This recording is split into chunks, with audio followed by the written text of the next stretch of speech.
también es un gusto tener aquí al doctor Víctor Manuel Toledo para justo dar una charla que él le llamó Arte, Ciencia y Ecología, una experiencia personal. Y bueno, en el marco de la materia Pensamiento Ambiental y Sustentabilidad, que es la materia transversal, y aquí está el profesor David González Jiménez, el profesor Alejandro Torres y Neira Sosa. Y bueno, pues bienvenidos y también bienvenidos a las personas que vinieron, aunque no sean de la materia. Y pues vamos a empezar, ¿no? Solamente para poner en contexto, el doctor Toledo es un investigador que trabaja en el Instituto de Investigaciones en Ecosistemas y Sustentabilidad aquí del campus de la UNAM Morelia, y él hizo su breve semblanza que dice: investigador científico con casi 5 décadas de actividades que en paralelo ha realizado proyectos en arte. Además, es un activista ambiental, ensayista y periodista. Y bueno, pues vamos a darle la palabra.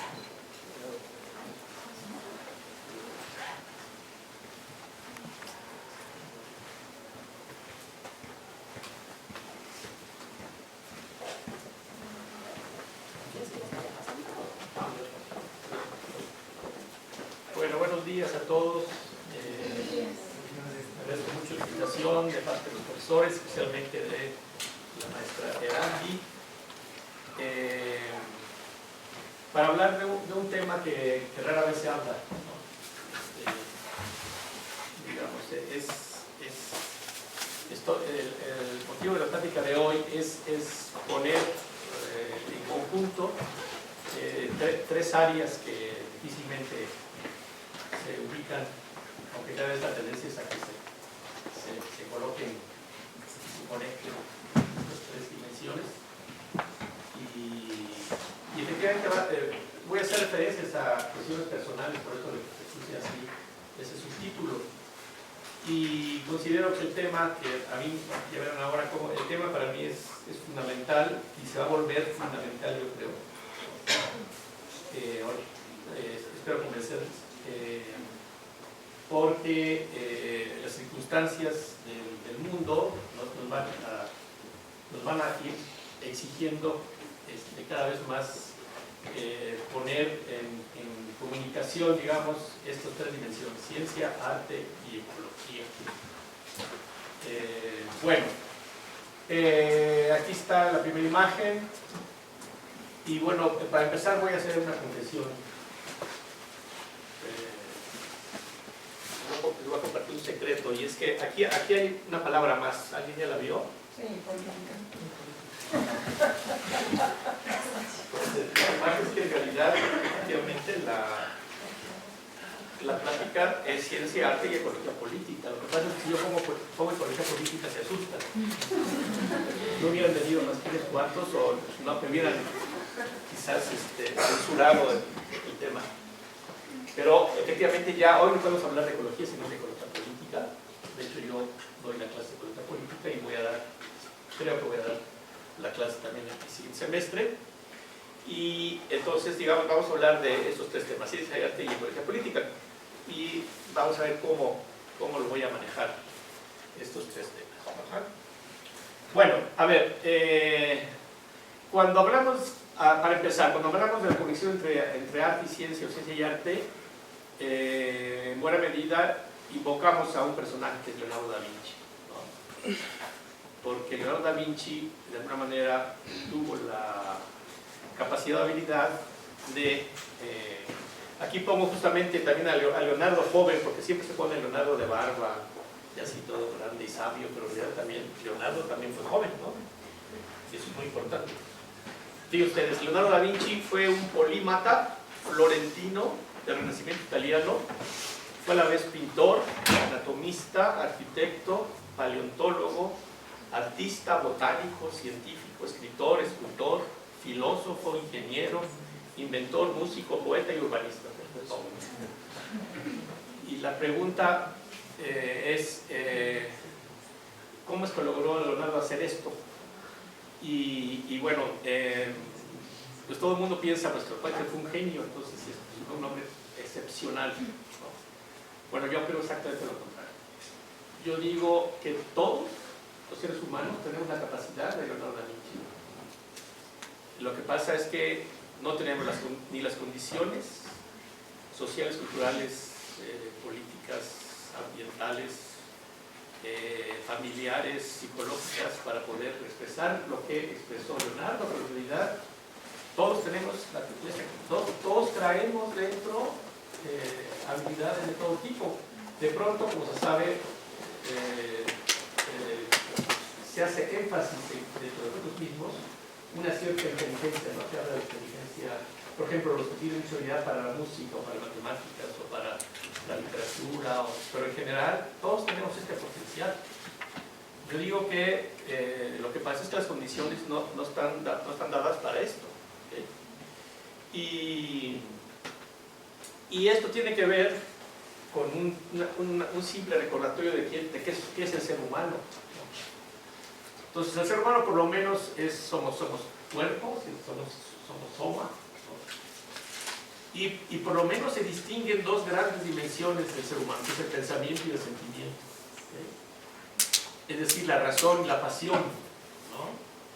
El sentir y el pensar, esto está allí, digamos, en todos nosotros, ¿no? Y lo que quizás es discutible es la presencia del espíritu. Algunos piensan que el espíritu no existe. Yo creo que sí existe el espíritu, que es como el todo, que es como la entelequia, como la esencia de un ser humano, ¿cierto?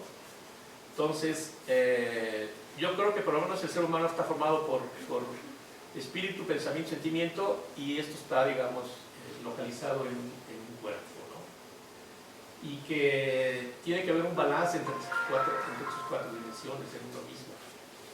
Ahora, en el caso de arte y ciencia, pues está justamente la ciencia, digamos, es lo que expresa justamente la dimensión de la razón, de la racionalidad. El arte es justamente el tema de la pasión, ¿no? Y pues el ser humano somos siempre este balance de estas dos dimensiones fundamentales, ¿no? Pasión y razón. Y por lo tanto, todos traemos siempre algo de artista y algo de científico. Yo creo que ningún artista, todo artista tiene, y tengo muchos ejemplos, ¿no? Todo artista siempre tiene una sensibilidad también para el tema de la ciencia y viceversa. Hay muchos ejemplos, ¿no? De Saint John Perse, famoso poeta francés, era botánico, por ejemplo, ¿no? Y bueno, encontramos siempre esta posibilidad de conjugación entre ciencia y arte. Todavía me puse a pensar un poquito más, porque en general también está el elemento que, por cierto, en una imagen ya nueva que no se me traje, pero allí justamente la imagen del ser humano es un dibujo de Da Vinci. Pero también ya ahora aparece también no solamente el hombre, también la mujer, es decir, es hombre y mujer, es decir, y ahí también tiene que ver con el tema de, otra vez, sentimiento y pensamiento. Se tiene también decir que lo femenino es lo sentimental y lo masculino es lo resuelve, pero tampoco es cierto, totalmente, ¿cierto? Bueno, entonces ahí está eso. Yo creo que aun cuando alguien se puede dedicar a la ciencia toda su vida, siempre trae un elemento, digamos, artístico y viceversa. El artista también tiene, digamos, pues actitudes y actitudes respecto del conocimiento objetivo. Bueno, yo viví con este dilema cuando tenía la edad de ustedes, los jóvenes. Viví esto muy intensamente y quiero rápidamente hablar, porque cuando yo estaba en la preparatoria y en los primeros años, yo estudié biología, soy biólogo, pero justamente cuando yo estaba en la prepa, cuando estaba estudiando biología, yo estaba también en el arte, estaba en literatura, y les paso rápidamente. Estos fueron mis primeros, aquí he escrito cuentos en estas dos primeras publicaciones, en la preparatoria 5 en México, en el seminario de la maestra Margot Glantz, que fue mi maestra, que me marcó muy profundamente. En esa época gané premios de literatura y de cuento y de poesía y de ciencia ficción y demás, y me dieron un premio, el premio más importante de literatura joven en esa época.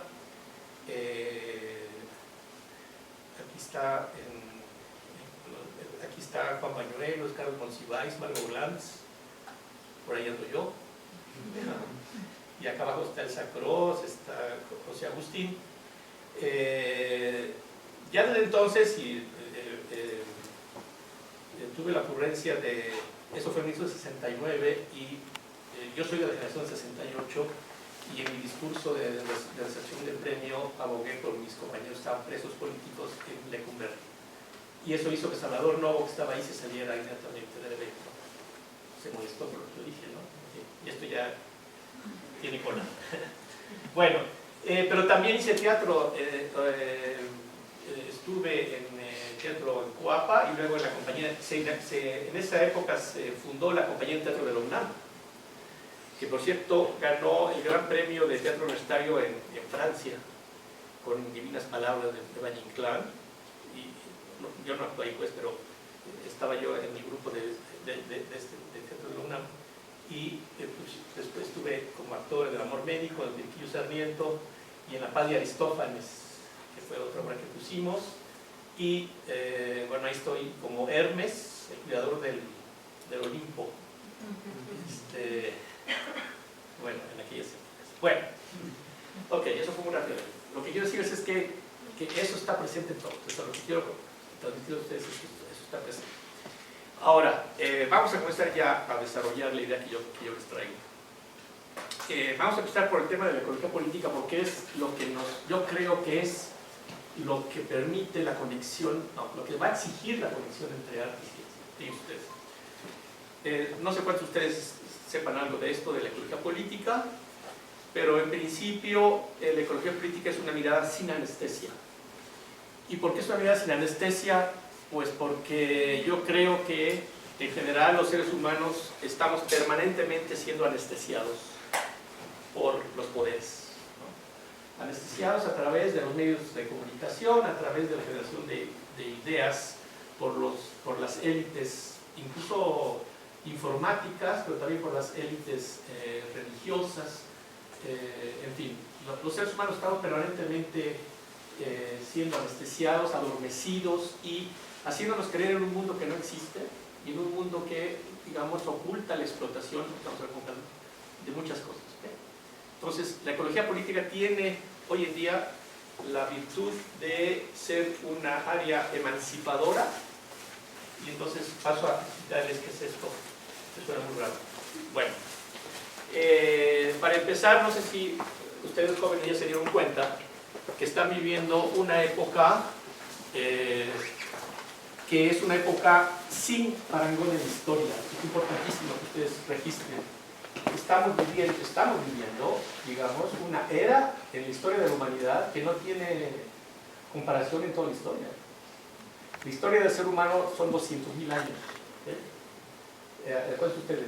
200.000 años, la aparición del Homo sapiens, ¿no? Y en ese lapso, digamos, hasta los últimos 10.000 años fuimos siempre cazadores-recolectores, pescadores, nómadas, grupos pequeñitos.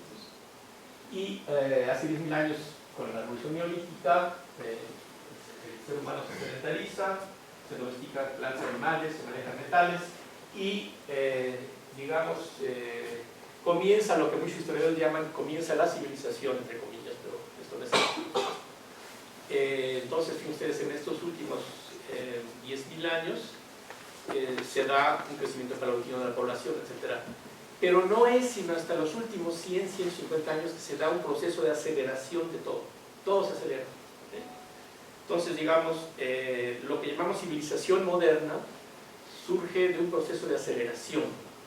Se acelera la población humana, se acelera la economía, el uso de la energía, el uso de la energía de las plantas, la energía fotosintética, aparece la industria y se genera un gran output industrial, las emisiones de dióxido de carbono, el uso del agua. Está calculado que más del 50%, 60% del agua que existe en el planeta está siendo desviado para fines humanos, por ejemplo, ¿no? Y desgraciadamente también en este periodo reciente se dan los genocidios, que es un fenómeno totalmente nuevo en la naturaleza. Ninguna especie, digamos, destruye a sus propios congéneres como lo hace la especie humana. Un poquito más un ejemplo, porque no tengo tiempo para hablar más sobre esto. Una idea de la información nos da La información nos da una idea del proceso vertiginoso. El 90% de los datos acumulados en todo el mundo se ha creado en los últimos 2 años. Cada día se escriben 400 millones de tweets.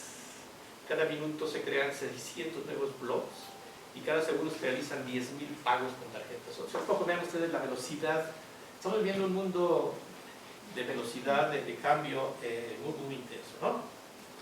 Bueno, todo esto ha llevado a reconocer que estamos viviendo una nueva era geológica que se llama el Antropoceno. Levanten la mano los que hayan oído hablar del Antropoceno. Ah, eso, por la materia. Muy bien. No esperaba esa respuesta. Pero bueno. ¿Y qué significa esto de vivir en el Antropoceno? Significa que ya el ser humano se ha convertido en una nueva fuerza geológica. O sea, es tal el impacto que tiene ya el ser humano sobre el ecosistema planetario, sobre el balance general del planeta, que somos ya una nueva fuerza geológica. Claro que si lo vemos con lupa y empezamos a matizar, no somos todos los seres humanos, sino que el impacto se está dando por un modelo muy claro, digamos, de civilización y fundamentalmente por digamos, los procesos industriales. La industria es fundamentalmente la causante de que vivamos en el Antropoceno y lo que está ligado con la industria, ¿vale? Pero ¿qué es esto del Antropoceno? Bueno, pues quiere decir que ya el ser humano ha impactado tanto que tenemos este panorama del mundo. Fíjense ustedes, en rojo las áreas urbanas, en azul todas las rutas marítimas. Vean todo el movimiento de mercancías, más que de seres humanos, son mercancías que se mueven por todo el mundo. En verde están todas las carreteras, todo, ¿no? Y finalmente en blanco las redes de movimiento aéreo. O sea, este es el planeta ya. El planeta está totalmente humanizado, está totalmente puesto a escala del ser humano, y hoy en día, aunque estemos aquí en Morelia, lo que hacemos en Morelia va a afectar a lo que se hace en Sudáfrica, y lo que se hace en Sudáfrica va a afectar a lo que se hace en Australia. Todo está conectado ya, no solamente por los procesos naturales, sino por los procesos sociales, especialmente económicos, ¿cierto? Todo está conectado, comerciales, todo está conectado. Esta es la idea del Antropoceno. Y por lo tanto, los impactos que el ser humano hace sobre el equilibrio general del planeta, pues están totalmente, tienen que ser obviamente registrados. Ahora, lo que yo les decía, el aceleramiento, aquí hay 20 y tantos fenómenos, desde el crecimiento de la población urbana, consumo de papel, uso del agua, la construcción de presas, número de automóviles, número de teléfonos, número de gente haciendo turismo, todo se acelera, pero lo más interesante es que este punto de aquí es más o menos el mismo. ¿Y saben qué es esto? 1950.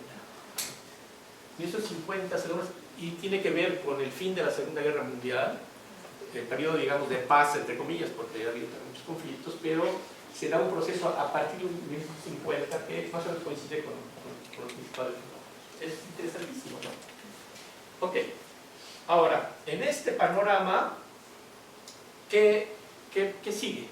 ¿Qué sigue de este panorama?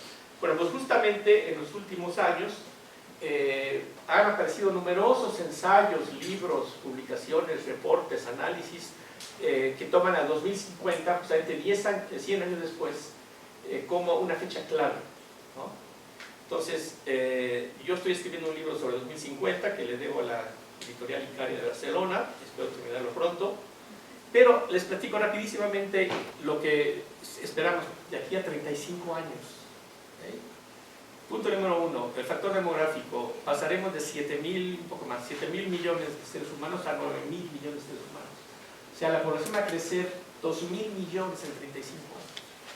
Significa que cada nuevo ser humano debe tener asegurado, ¿no?, derecho a alimentación, a salud, a esparcimiento, a educación, agua. 2.000 millones más vienen. Están entrando 80 millones más o menos cada año de nuevos seres humanos. ¿Okay? Esto es un factor ya preocupante. El segundo factor es que se acaban, es el fin o casi de las reservas de petróleo, del gas y el carbón. Primero petróleo, ¿no? El petróleo más o menos, de hecho muchos países ya están ya pasaron a la segunda mitad del que se llama el pico de petróleo, ahorita voy a explicar eso. Este es el segundo fenómeno, el fenómeno energético. Se acaba el petróleo primero, después el gas, después el carbón. O sea, vamos hacia un colapso en términos energéticos. Y ya sucedió en algunos países. Ya sucedió, por ejemplo, en Cuba. Es todo un caso, porque ahí el petróleo se les acabó no porque no tuvieran, sino porque se vino abajo la Unión Soviética y por lo tanto los rusos que cambiaban azúcar por petróleo a Cuba, pues se quedaron y se creó un colapso. Yo viví un poco, lo vi de primera instancia estando en Cuba, en fin. El tercer fenómeno es todo lo del cambio climático, es decir, si después de 20 años, apenas en la COP21 el año pasado, en noviembre, se aceptó que existía el fenómeno, ¿cuántos años van a pasar para que se hagan alguna cosa para evitar el cambio climático? No se está deteniendo el cambio climático, y esto, a cómo va, bueno, pues ustedes ya seguramente ya han oído hablar de todo esto. El tema muy ligado con lo anterior es la crisis del agua, porque la reducción de los glaciares y los cascos polares acaba con las fábricas de agua. Si cada año, los ciclos, digamos, el agua del deshielo es el agua que baja para que sea justamente aprovechado para la producción, para la agricultura de riego y para más cosas, por supuesto, y para la producción de alimentos. El caso más patético es el de los Himalayas, porque los Himalayas surten los ríos principales de India y de China, y Pakistán, y se está reduciendo la cantidad de hielo, y esto va a afectar pues, simplemente la alimentación de hindúes y de chinos, ¿no? Que son pues casi la mitad de la población, ¿no? Y finalmente, ligado con todo, la producción vital de alimentos. Aquí en el caso de los alimentos, en el mundo hoy hay dos sistemas de producción de alimentos.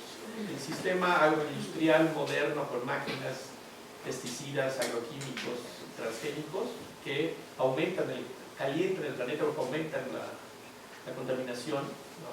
O los sistemas tradicionales campesinos de los pequeños productores.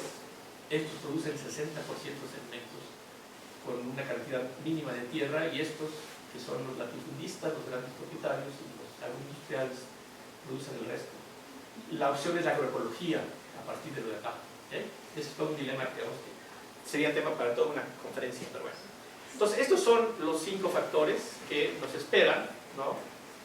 Y entonces el problema de este panorama que se nos viene es que necesitamos que los ciudadanos tomen conciencia de este panorama que se viene, porque para poder evitar que esto ocurra necesitamos hacer conciencia, necesitamos informar, necesitamos transmitir conocimiento. Esto es lo del pico de petróleo. El pico de petróleo es cuando un país llega a la mitad de sus reservas petroleras, ya comienza a gastarse, digamos, la segunda parte, ¿no? Cuando llegan los alimentos. Bueno, entonces, en conclusión, la ecología política afirma lo siguiente: el mundo vive una crisis de la civilización moderna, industrial, tecnocrática y capitalista, provocada por una doble explotación que ejerce una minoría. Se habla del 1%, esto quizás sea menos del 1%, que explota el trabajo de la naturaleza y el trabajo humano. ¿Okay? Esto genera, por supuesto, destrucción ecológica, cuya mayor expresión es el cambio climático, y desigualdad social, ¿no? No sé si han visto las cifras últimamente que han salido por todos lados, los trabajos como el del economista Piketty, francés, que habla de cómo la desigualdad social en el mundo ha aumentado, no ha disminuido, con datos duros, con datos, análisis de estadísticas mundiales, ¿no? Y finalmente esta crisis se supera solamente, esta es la tesis, ¿no? Esta crisis se supera solamente mediante la reinvención civilizatoria. Tenemos que cambiar todos los esquemas de todo tipo. Ya no bastan las propuestas de los partidos políticos y de las ofertas, digamos, ideológicas clásicas. Aquí ya no funciona hoy en día totalmente. Necesitamos reinventar todo un pensamiento para crear una reinvención civilizatoria. El segundo es la conciencia de especie, la conciencia planetaria, la conciencia ecológica o socioambiental, ¿no? Que permita que el ser humano se mueva. Y la tercera es la construcción y expansión del poder ciudadano, la organización de la gente en territorios concretos. Esas son las tres, digamos, centrales de la discusión. ¿Okay? Bueno, en esta perspectiva, aquí todavía uno más, premisa ecopolítica, los ciudadanos conscientes y organizados son los únicos que pueden cambiar la ruta hacia el futuro, ¿no? No el poder político, partidos, gobierno, no el poder económico, empresas, corporaciones, mercados, no el diplomático y sus corifeos como son religiones. Es la toma de la conciencia de especie y la organización de la gente para construir el poder social, ¿vale? ¿Hay expresiones de esto? Claro que hay expresiones, están aumentando, ¿no?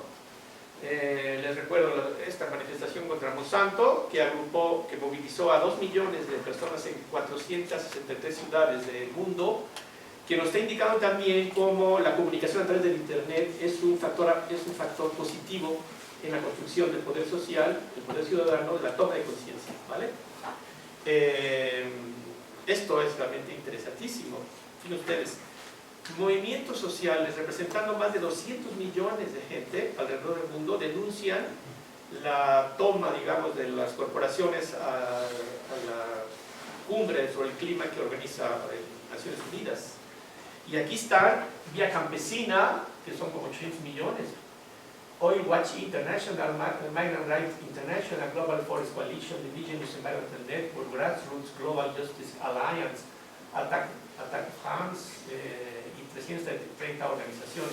Esto es totalmente real. ¿Cuándo se habría imaginado que en el mundo iba a haber una respuesta ciudadana de este calibre?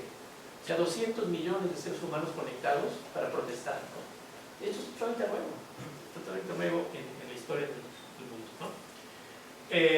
O ahora a través de lo que se llama el Abbas, el Abbas Organization, que digamos levanta demandas. La petición más importante que hemos hecho, más de 1.800.000 firmas sobre el tema del cambio climático, ¿no? Ok. Pasamos ahora entonces al tema de cómo concientizar. Y si en realidad estamos hablando del tema de simplemente comunicar o de concientizar. Yo aquí hago una crítica y es para una discusión, además si algún día la UNESCO organiza un evento sobre comunicación científica, por ejemplo. Yo creo que la divulgación y la comunicación científica se quedan muy cortas. Hoy necesitamos generar concientización a través de la comunicación, por supuesto, pero no podemos quedarnos en el tema solamente de comunicar y divulgar, porque nos quedamos simplemente, digamos, no tiene sentido. Entonces, ¿cómo concientizar? Bueno, aquí lo que se ha ido avanzando, les platico rápidamente en términos de comunicación. Aquí hay estudiantes de comunicación, ¿verdad? Sí. De Diseño, bonito. Entonces, fíjense ustedes. También de periodismo ambiental. Ok, periodismo ambiental, que es una forma de comunicar. Fíjense ustedes, en el tema de la comunicación, aparentemente se ha ido descubriendo lo siguiente, que se puede comunicar información o conocimiento, se puede transmitir conocimiento, pero el conocimiento es, como vimos al principio, es simplemente un mecanismo de raciocinio, de razonamiento. Y no necesariamente comunicar información o conocimiento provoca concientización de la gente. ¿Por qué? Porque no los involucra, porque no les mueve. Y aquí es donde entra el tema del arte. Lo que yo creo es que para poder concientizar tenemos que combinar justamente la información científica actualizada de nivel, o sea, digamos de alto nivel, de alta calidad, ¿no? Conocimiento científico, pero a través del arte. Y del arte me refiero a todo, o sea, puede ser literatura, puede ser pintura, dibujo, teatro, escultura, ¿no? Que el ser humano, digamos, se simbre. No sé si ustedes, no sé cuál sea su impresión de los museos, por ejemplo. Para mí, en general, los museos son aburridísimos, sobre todo los museos de historia natural y otras cosas. Porque son información, conocimiento, frío. Claro, esto está cambiando muchísimo. Bueno, con el profesor Alejandro Torres estuvimos diseñando justamente la sección de biodiversidad en el Museo de Ciencias de la UNAM en México, hace muchos años. Entonces, siempre buscar cómo hacer, digamos, que visite un museo, no solamente recibe información, para mi gusto es demasiada información. Cuando yo después de media hora de estar leyendo letreritos, ya todo eso es blanco. Cuando lo que uno necesita es vivir. Ahora tenemos todos los medios de comunicación, tenemos los videos, tenemos todo el tema de los audios, tenemos teatro, tenemos performance. ¿Cuántas cosas no se pueden utilizar para provocar conciencia? Entonces, en este caso, yo creo que necesitamos del encuentro de ciencia y arte para, digamos, lograr este proceso de concienciación. Se me olvidó también la danza, la danza, y bueno, Patricia Moguel anda metida en esto también con la ecodanza, que es una forma de concientizar a través del cuerpo. Bueno, ok. La comunicación puede ser desde lo muy sencilla. Por ejemplo, estos son algunos íconos, digamos, ¿no? O sea, la hamburguesa, pero ¿qué pasa con la hamburguesa ahí? Bueno, pues es que la hamburguesa provoca la deforestación. ¿Cómo hacer también que el ser humano conecte fenómenos, ¿no? Por ejemplo, el consumidor, el que consume en la McDonald's, pues muy pocos saben que digamos, que la carne que se obtiene para la producción de... Eso estuvo muy de moda allá por los, ya no me acuerdo, 90, 80. El Hamburger Connection fue una gran campaña mundial de que no compraran hamburguesas porque estaban destruyendo las selvas tropicales por la ganadería que deforesta, ¿no? Etcétera, etcétera. La diversidad de especies de la selva tropical, bueno, pues todas las máquinas para deforestar son parte de una forma de comunicación, ¿no? Digamos, de comunicación para la concienciación de lo que estamos hablando. En fin, bueno. Ahora les quiero platicar lo que, es decir, claro, me metí biólogo, me metí a la ciencia, seguí la investigación, y etcétera, etcétera, pero nunca pude suprimir esa parte artística, y por lo tanto he hecho cosas también de arte, ¿no? He hecho cosas de arte. Lo que les quiero platicar son dos experiencias que hemos tenido aquí en Morelia, que digamos que no han tenido continuidad, y que por un lado me afecta porque me gustaría que esto, pero que lo que pasa es que no hay tiempo para tantas cosas, ¿no? Pero en este caso les quiero platicar de dos experiencias. La primera es que en el año de 2009 creamos un grupo de teatro ecológico, ¿no? Se llama Ecoludens, está allí, todavía está el sitio allí, es ecoludens.blogspot.com, si quieren visitar la página, un poquito la trayectoria del grupo. Tiene todo un fundamento, ¿no? Tiene todo un fundamento, y pues yo lancé la convocatoria y llegaron como 12 o 15 compañeros y compañeras, entre ellos la maestra Erandi, a poner una obra. Y la obra la escribí yo, y la obra se llama Autos, Reses y Excusados. Un paseo por el planeta. ¿Qué nombre tan raro, no? Bueno, tendrá que ver esto con el tema de la concienciación. Autos, reses y excusados, ¿no? Bueno, es que son tres íconos. Para mí son los tres íconos de la discusión ecológica, ¿no? Ahorita voy a dar unos datos. Entonces, fundamos este grupo, tuvimos el apoyo, básicamente eran estudiantes del CIECO, de ciencias ambientales, ¿no? La mayor parte, actores y actrices. Pero también tuve la participación de por lo menos tres colegas, se llaman colegas, compañeras del área más artística del teatro, que fueron Alicia, que es teatrera de aquí de Morelia, Luciana, que es filósofa y también teatrera brasileña, y Ligia Mazariego, que es muy conocida en el medio de Michoacán porque es todo esta mujer, pero también sobre todo tiene programas de radio, ¿no? Y entonces avanzamos con la lectura de la obra, por razones que no voy a platicar, esto no se continuó, pero la obra sí se presentó en México 3 días solamente, ¿no?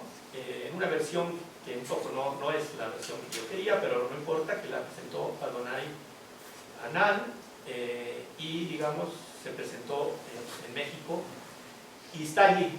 En cualquier momento esto lo reactivamos. Si alguien está interesado, por favor acérquense al final. Si están interesados en participar, en reanimar el grupo.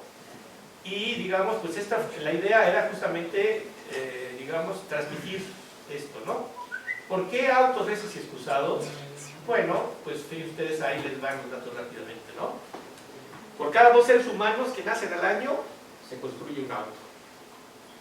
En el 2010, es que aquí ya me dio tiempo la cifra más reciente, el parque vehicular del mundo alcanzó los 1.000 millones de autos. Los autos producen el 15% de los gases que contaminan la atmósfera. La construcción de un auto utiliza muchos metales, y genera entre 15 y 20 toneladas de residuos. Cada año, los accidentes automovilísticos matan a 1 millón de personas y dejan heridas a entre 25 y 35 millones, ¿no?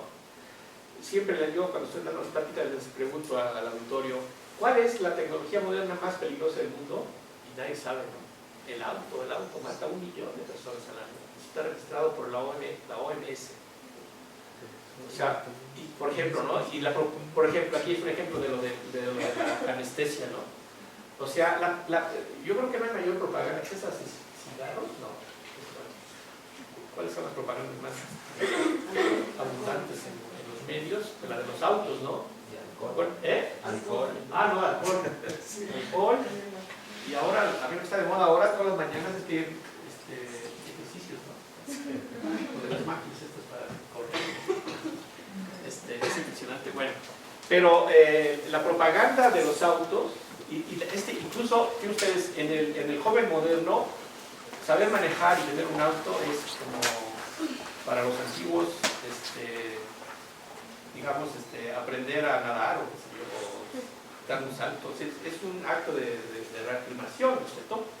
Entonces, el auto es esto, ¿no? Esto es patético. En Estados Unidos el auto ha matado más ciudadanos que las 2 guerras mundiales y las de Corea y Vietnam todas juntas. Ojo. Eso es lo que no vemos, lo que los medios nos ocultan. Los medios siempre nos están ocultando lo que no quieren que aparezca para el sistema y nos están reforzando siempre ¿no? informaciones para confundirnos. Bueno, ¿y las reses qué onda? Puedes hacer una balanza, todas las reses del mundo pesan más que todos los seres humanos. En países como Uruguay, Costa Rica y Australia hay más reses que ciudadanos. Hoy en el planeta viven casi 2.000 millones de reses.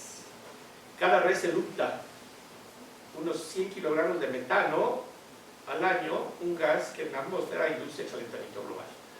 El metano es mucho más nocivo que el dióxido de carbono.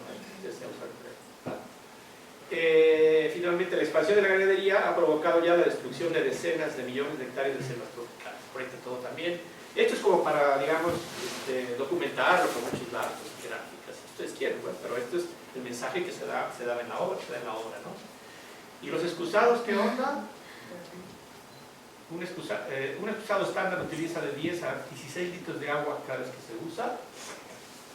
Una familia de clase media y 4 miembros utiliza 16 veces el excusado al día, y ello significa el empleo de 70.000 litros de agua al año. Y ahí se siguen las cosas, ¿no? Entonces, la obra es divertida, nada de seriedad. Uno se divierte muchísimo. Con estos tres, se revisan estos 3 elementos, ¿no? Y bueno, es una obra para divertirse, pero también para tomar conciencia. Bueno, la otra experiencia que yo les quería platicar ahora tiene que ver con el dibujo y con el video, y es que en el año 2005, todavía antes, yo también dibujo y entonces armé junto con Rolando Prado, que es el mago del cine aquí en el campus, por ahí van a conocer, Rolando Prado, armamos una exposición que se llamó Formicotopía. Formicotopía. Este póster estuvo como 2 meses en la Casa de la Cultura de aquí de Morelia. ¿Okay? ¿Y qué es eso de formicotopía? A ver, ¿qué querrá decir formicotopía? ¿De dónde viene esa palabra? ¿Cómo se construye esa palabra? Formico, bueno, ¿Hormigas? hormiga, y se juntó con utopía. Justamente se llama La civilización de las hormigas sabias, es una utopía de las hormigas. ¿Okay? Pero por ahí les mandé, pero ya no les llegó, ¿verdad, Randy? Pero les mandé un artículo que yo escribí en la jornada que se llama La revolución de las hormigas. Leanla, por favor, La revolución de las hormigas. Salió en enero de este año. Entonces, formicotopía es justamente una utopía de las hormigas, ¿no? Y aquí junté 60 cuadros, collage, dibujos. Aquí está, este es uno de ellos, ¿no? Que es como fue una de la portada. ¿Pero por qué hormigas? Bueno, es muy sencillo. Yo empecé trabajando en la selva tropical en los Tuxtlas de Veracruz como biólogo y hice un trabajo sobre diversidad de especies de árboles. Y entonces estaba yo metido en la selva un día haciendo observaciones, solo ahí metido, y de pronto vi el movimiento de un hormiguero. O sea, de tiempo en tiempo las hormigas se mueven sus hormigueros de un sitio a otro. Entonces, en el suelo de la selva era impresionante la cantidad de, no sé, millones, quizás, miles y miles de hormigas moviéndose. Pasaban, si había un arroyo, construían puentes, pasaban las hormigas por arriba y luego bajaban y seguían avanzando. Y yo casi escuchaba un clamor y gritando. A los 3 días estaba yo en la Ciudad de México, en el Paso de la Reforma, en una manifestación. Y entonces dije, bueno, ¿cómo nos parecemos los seres humanos a las hormigas? Y yo conecté el movimiento del hormiguero con la manifestación política en la Ciudad de México. Y dije, esta manifestación de hormigas es clarísima, ¿no? Digamos en 2 niveles, pero al final era lo mismo. Bueno, esta cosa era totalmente intuitiva, pero por supuesto que luego surgió, ya por esa época surgió la sociobiología, que es todo el estudio de las sociedades animales. La sociedad no es un invento humano, aunque los sociólogos quieran convencernos de esto.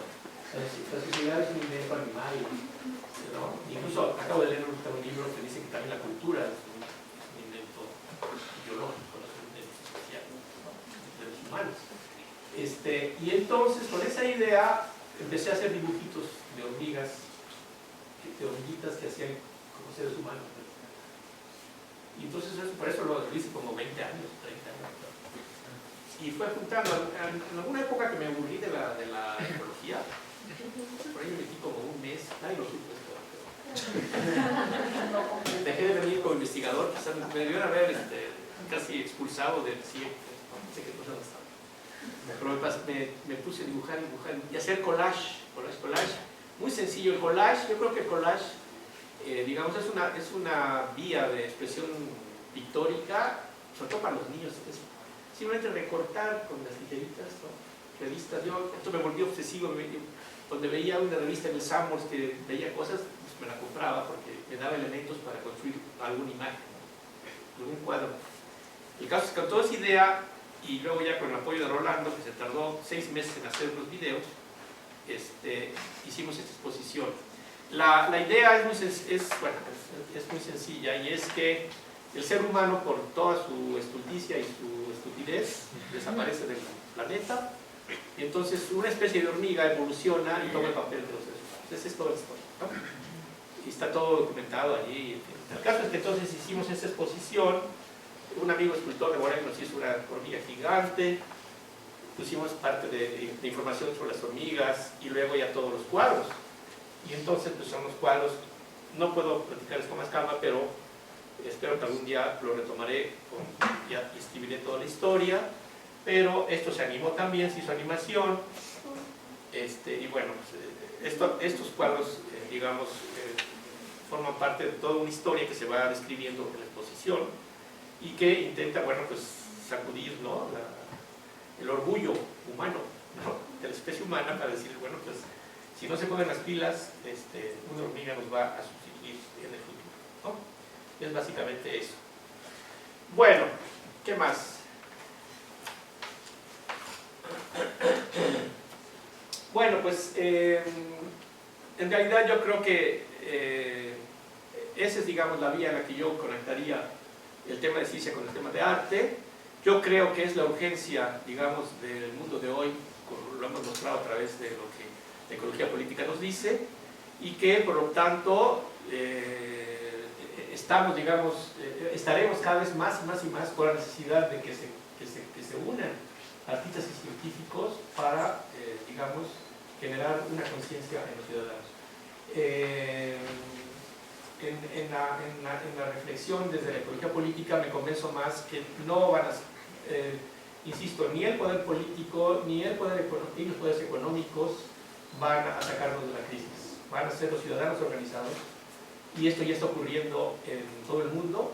Ya vimos ahí unos ejemplos, digamos, de protesta global, pero también están ocurriendo con proyectos muy concretos que se están desarrollando, especialmente en un país como México. Este es un tema para otra parte, ¿sabes? Todo el tema de las experiencias exitosas en México, que es impresionante. Experiencias exitosas en las que se está superando la crisis de civilización a través de proyectos muy sencillos en regiones pequeñas, ¿no? Y que curiosamente en México los principales actores de estas nuevas experiencias, de estos nuevos proyectos exitosos, son los pueblos indígenas, fundamentalmente. Entonces esto nos deja una gran esperanza y, digamos, pues, nos invita a participar en este proceso de concientización respecto del mundo actual. Y bueno, pues ahí lo dejo. Ahora, si es necesario preguntas o comentarios, ¿no?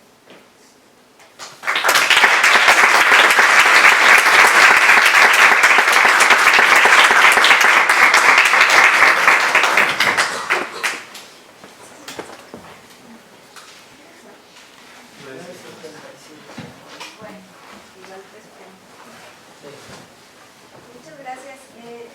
Pues está abierto para preguntas o comentarios, alguien que quiera participar.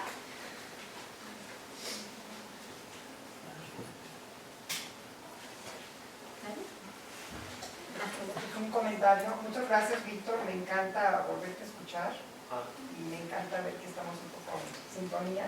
Me llevo todo esto para compartir con todas mis maestras. Estoy en el centro de Abiertura y quiero que ellas también se lleven esta inquietud de seguir concientizando, no nada más comunicando a través del arte de la acción, y creo que lo estamos tratando de hacer en el CEN.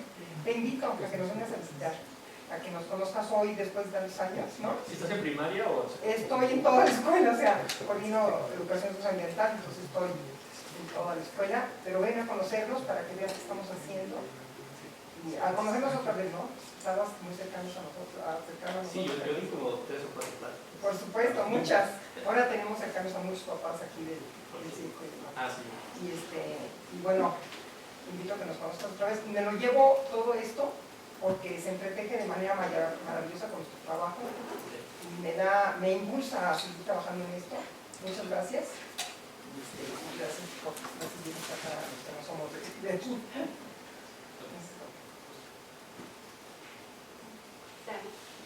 A mí, algo que comentaste que era el no hay tiempo, ¿no? Y que es algo que se repite como en todo momento. Y mi pregunta es más o menos cómo también, por ejemplo, en nuestro caso como docentes y en el caso de ellos como alumnos, cuál es la importancia del manejo del tiempo para poder, pues, llevar a cabo estas como interacciones entre la ciencia y el arte y la ecología política, porque pues en muchas ocasiones es una limitante súper importante para que las personas puedan, pues, desempeñar como estas interacciones entre muchas pasiones, ¿no? ¿Te refieres al tiempo de uno con el ser humano? Sí. Más que a la urgencia, digamos. Porque también hay una urgencia y también se entra. Bueno, aquí es muy importante, bueno, aquí, digamos, cada quien pondrá su grano de arena, eso es muy importante. Acuérdense que está aquella alegoría, ¿no?, del colibrí, ¿se acuerdan? Creo que ya todo el mundo lo conoce, pero bueno. ¿Se acuerdan? De que se está incendiando el bosque, ¿se acuerdan de eso? Ya la vieron algunos estudiantes. Se está incendiando el bosque y entonces todos los animales salen huyendo y solamente el colibrí va en sentido contrario, llevando una gota de agua para apagar el incendio. Y entonces les pregunta a todos, ¿ustedes qué hacen? ¿Por qué están corriendo? Hay que apagar el incendio, ¿no? Es un poco eso también, cada quien pone su gota de agua.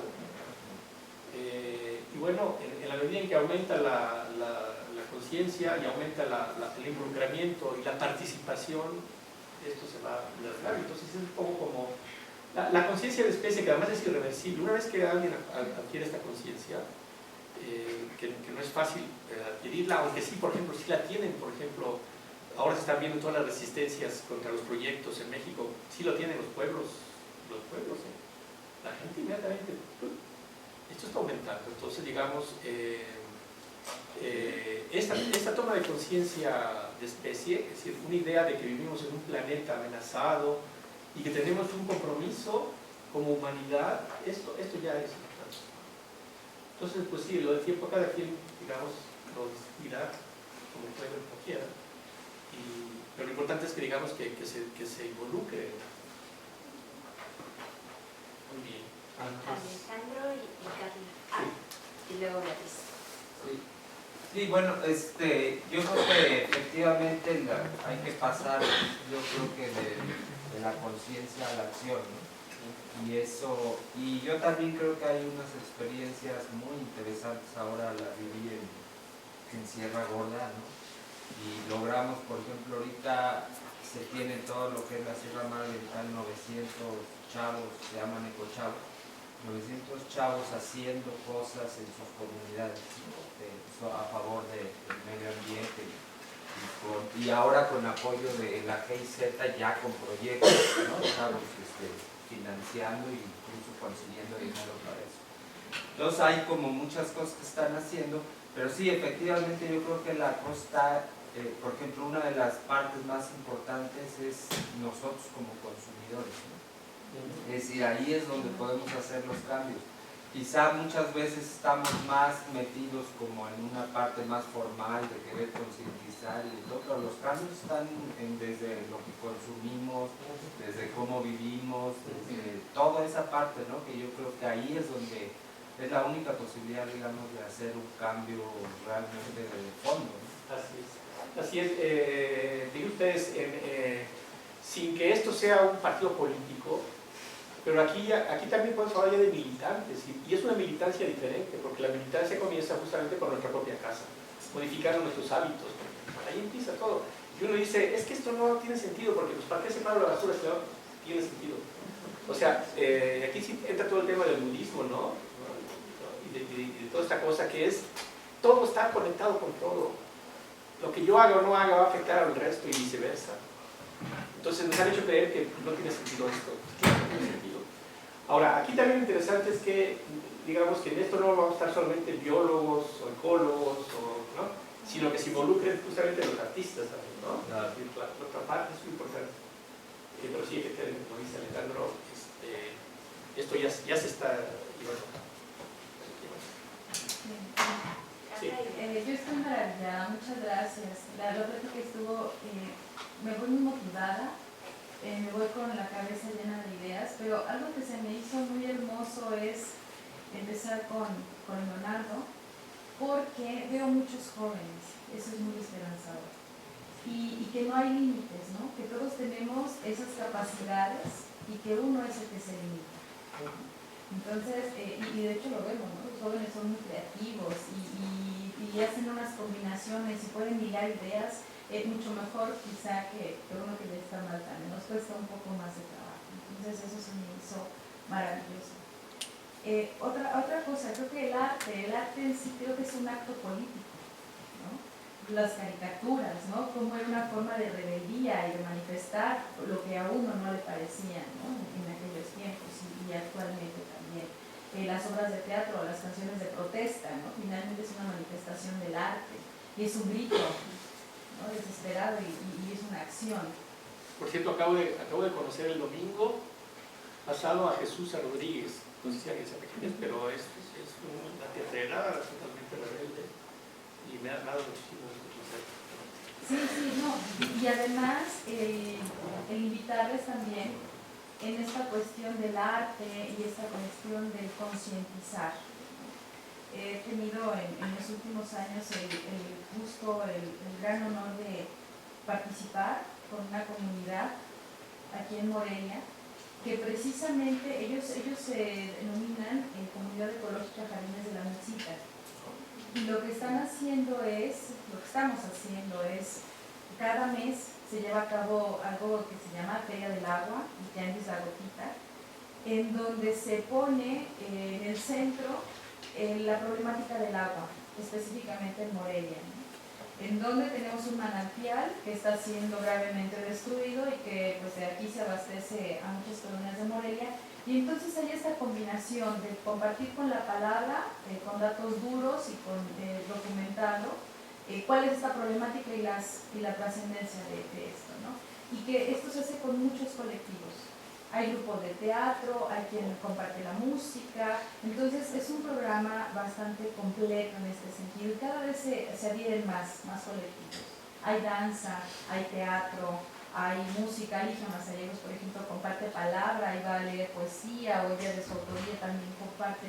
Y entonces está creciendo, y este ya tiene más de un año. Entonces, lo traigo a colación precisamente por el tema que es concientizar, que tenemos la idea de que política directamente lo relacionamos con cuestiones partidistas y de colores, cuando pues es un acto de seres humanos, ¿no? Entonces, muchas gracias. Si alguien desea, la próxima feria es el 8 de mayo. Yo le voy a pasar la información a la profesora para que lo difunda. Y pues nos va a dar mucho gusto que se den la oportunidad. Si en este mes de mayo no se puede, es algo que se está haciendo continuamente, y agradecerle. Me voy con mucha esperanza y mucha alegría de esta conferencia. Ojalá inviten a eso. Por supuesto, claro. ¿Cómo ponernos de acuerdo contigo? Exacto. ¿Cómo ponernos de acuerdo? Ahorita platicamos si quieren. Perfecto. Sí, Tiene una página ahí. sí, Luego sí. me das tus datos de la Por supuesto. Claro. Beatriz, por favor.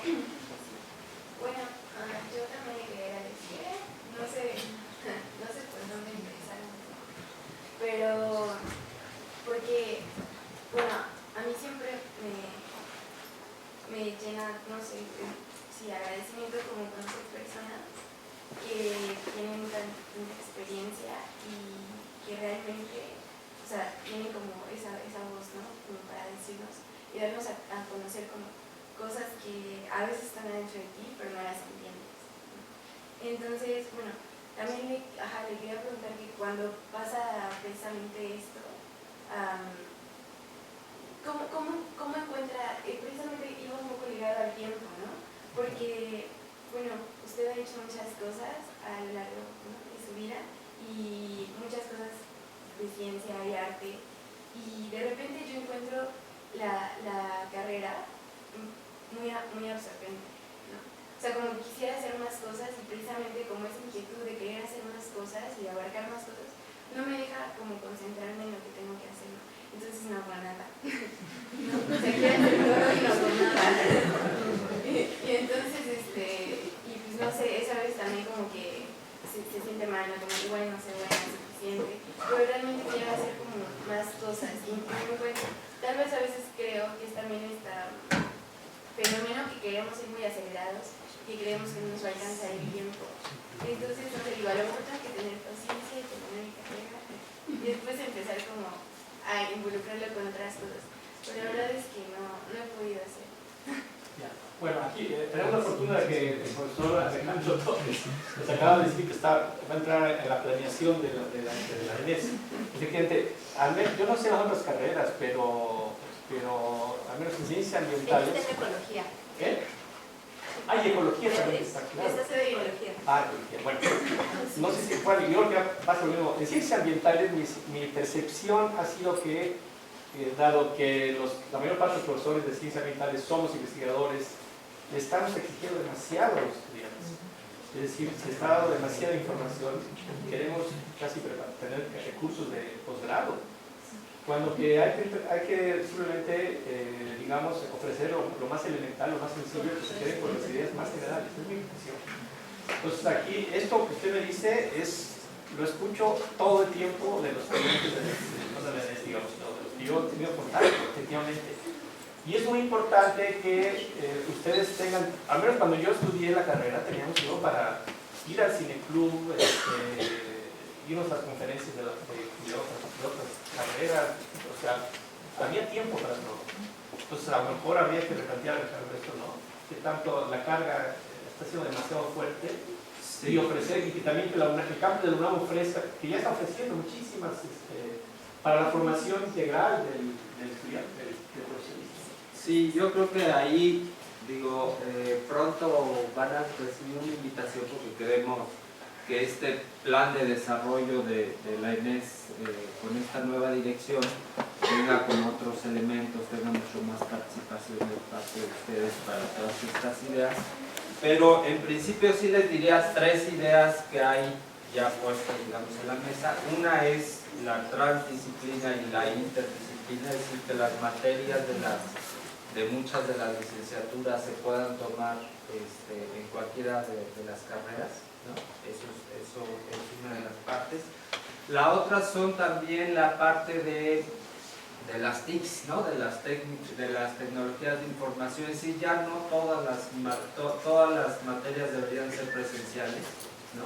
Es otra, digamos, modalidad que estamos pensando, y efectivamente la otra pues es tener como mucho más participación, mucho más actividades que involucren más movimientos y más cosas en eso, ¿no? Entonces yo creo que hay que ir empezando de poco a poco, pero creo que sí hay que poner en la mesa todas estas ideas, ¿no? No sé tu nombre, Luz. Fernanda. ¿Quién más? Y después Laca. Bueno, la presentación y todo estuvo muy padre, y pues yo estoy en preparatoria y creo que estos temas son muy importantes, y creo que sería padre que se llevaran a las preparatorias y, por ejemplo, también a secundaria, porque hay a muchos adolescentes o jóvenes que les interesa también, ¿no? Entonces creo que si se quiere tener un cambio para el futuro, tiene que empezar a veces con más jóvenes, ¿no? Para que el cambio empiece desde antes y pueda haber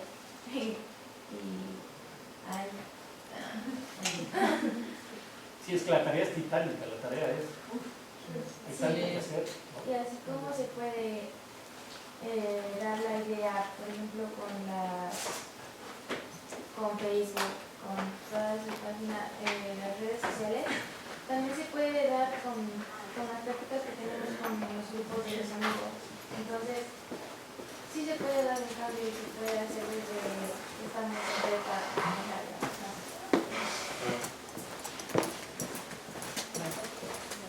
Muchas gracias por la presentación.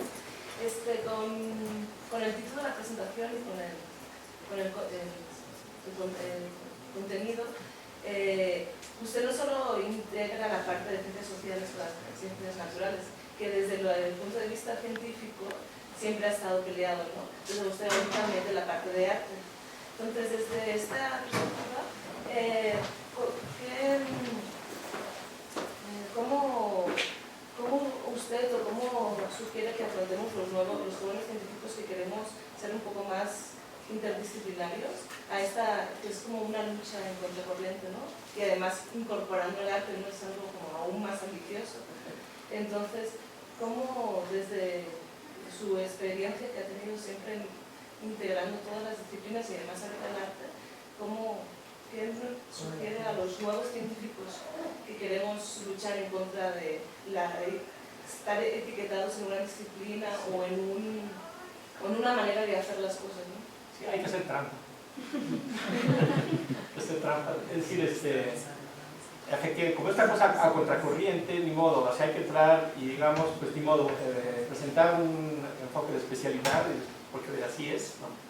Pero no, lo que yo digo es que no hay que olvidarse del otro, pues, y toca estar con las antenas levantadas, porque esto además es parte de una cultura general del ser humano, digamos.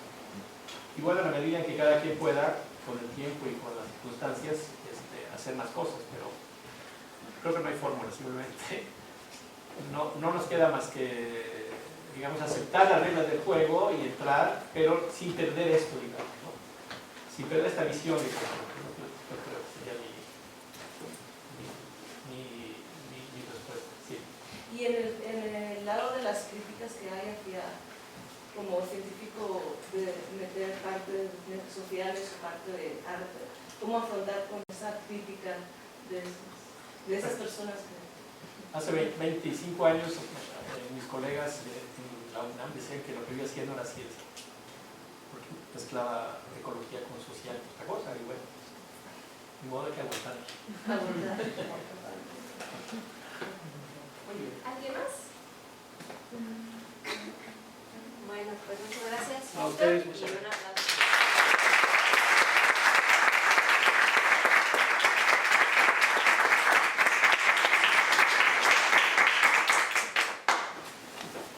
Y en el área de la materia tenemos una constante. Sí,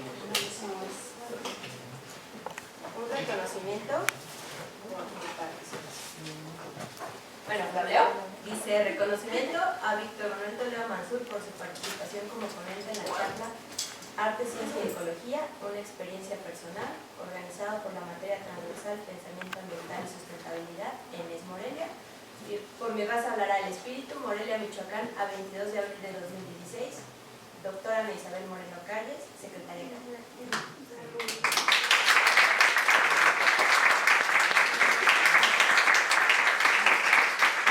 Y también a más informales en este mismo contexto, estamos hoy inaugurando ya casi ahorita la fiesta del libro y la rosa, ¿no? En el Centro Cultural de la UNAM, y a las 11 tenemos un conversatorio precisamente de un tema que son las ciudades sustentables, entonces ahí nos esperamos.